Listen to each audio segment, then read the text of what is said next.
you've seen the list. Yeah. Regular names definitely going to the World Cup. Absolutely. What are your expectations in a very difficult group? Well, it's a tournament and anything can happen. Yeah, of course, all the teams are in our group. We are the least ranked in that group, must be said. But actually, we are also the best in Africa, regardless of whether we won the Nations Cup or not. And the experience is there. We have never missed the World Cup. And that's why a lot of people still look at the Super Falcons. But for the first time in a long while, I feel that the coach have not done a very good job in selecting players. You know, there are so many old players there that don't deserve to be there. But like I said, female football is never predictable. We know the best of the best, but at times we might just have a very sweet run and a stellar run and end up in a semi-final or perhaps a quarter-final. But hopefully, I want that man to surprise me because I don't feel he's going to succeed. But I'll be very glad if he shames me and tell me, Farouk, shut up, we will succeed. Yes. Let me come to Azu. Azu, let's look at the stats of some of these players. Let's start with Asisa Teshola. Let's look at the stats, how well they fare for their club, especially in last season. We're looking at the number of games played and also the number of goals for Asisat, as well as the number of assists. And you want to say this is the kind of performance you want to take into a World Cup cupper? For Asisat, I don't think that it's been, in any doubt that she's had, tremendous output, especially for her club sides. The problem has been in the past 3-4 years translating those goal scoring and assists that she has for club to country. When it comes to Nigeria, I don't think that she's been, really good. Again, she's been affected a lot by injuries, it has to be said, but when she has played, since the World Cup, where she was really, really fantastic in France, I do not think that she has really put on that, defining performance for the Super Falcons in, subsequent appearances. So she's always had those fantastic stats for her club sides, whether she played in England or China or Spain, but it has always been a struggle, translating that to the Super Falcons. Let's look at Rashidat Ajibade, plays for Atletico Madrid. Farouk, you expect Rashidat, yes, not plenty of goals in the course of last season because she's playing most times as a midfielder.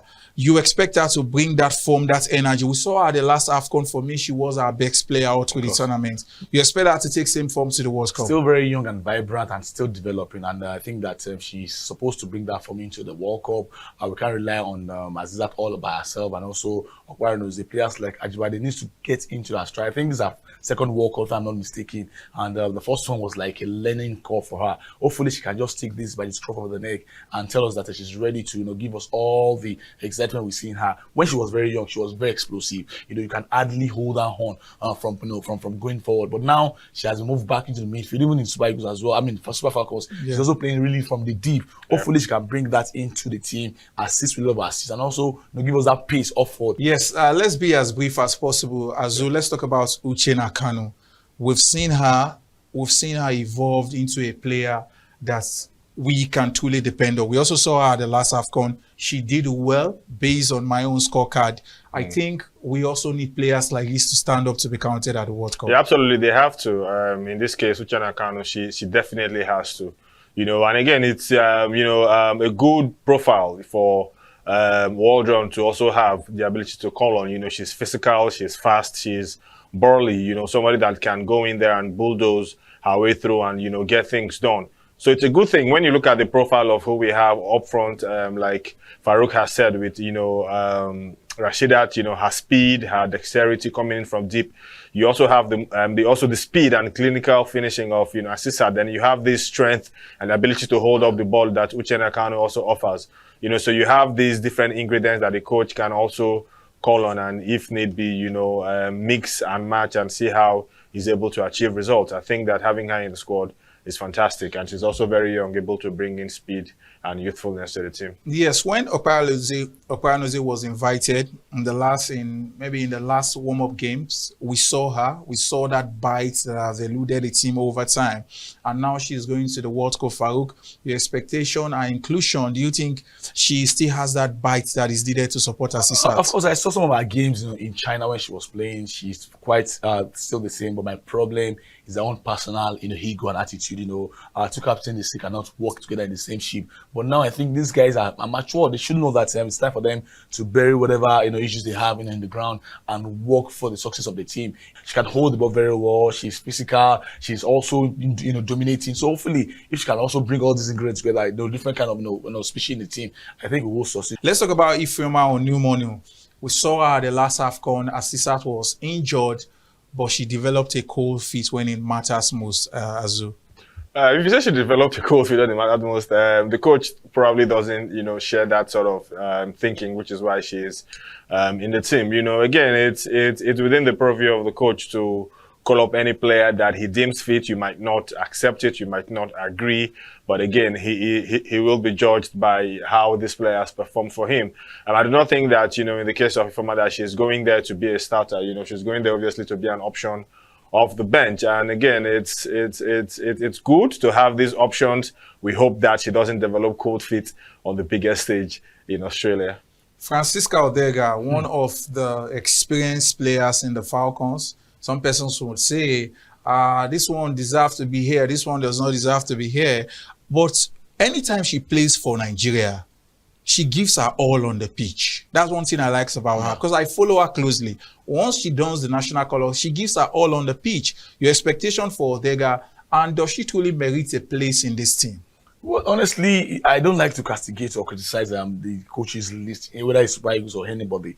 But the point is, you have mentioned the quality about her.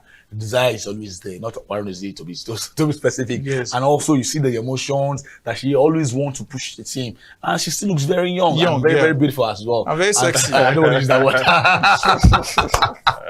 I know that's what you're going to say. You have been putting that closely. This guy. I know where you're coming from. But the truth is, it's about time we rely on the experience of players like this. Yeah. It might be our final chance to also excel in that team. Perhaps they will drop all those experience into the team that the players that are coming beneath them. But one thing is for sure, she's always going to be there. She still have that little burst of energy. But experience is what that we rely on. They have been there all through the years. So hopefully they can relay all those experience for players that are just coming behind them.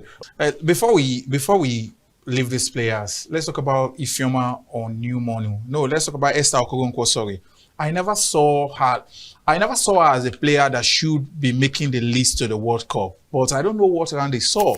I saw a couple of games she played for the Falcons. She doesn't cut it for me, Azu. What exactly should we be looking out for a player like this?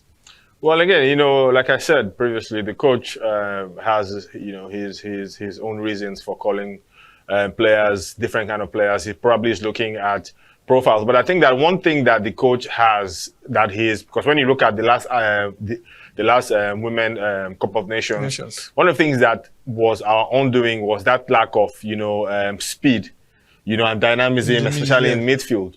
So probably it was something that he was thinking about. He wanted to, infuse more youth. He wanted to infuse more speed into the team, which was also probably why he's called up a lot of the players. 8 of these players, for instance, are new players who didn't play at the former, at the Nations Cup. So that probably was something that he was thinking about when he, let some players stay behind and then invited a lot of these young people, because he wanted speed and he wanted,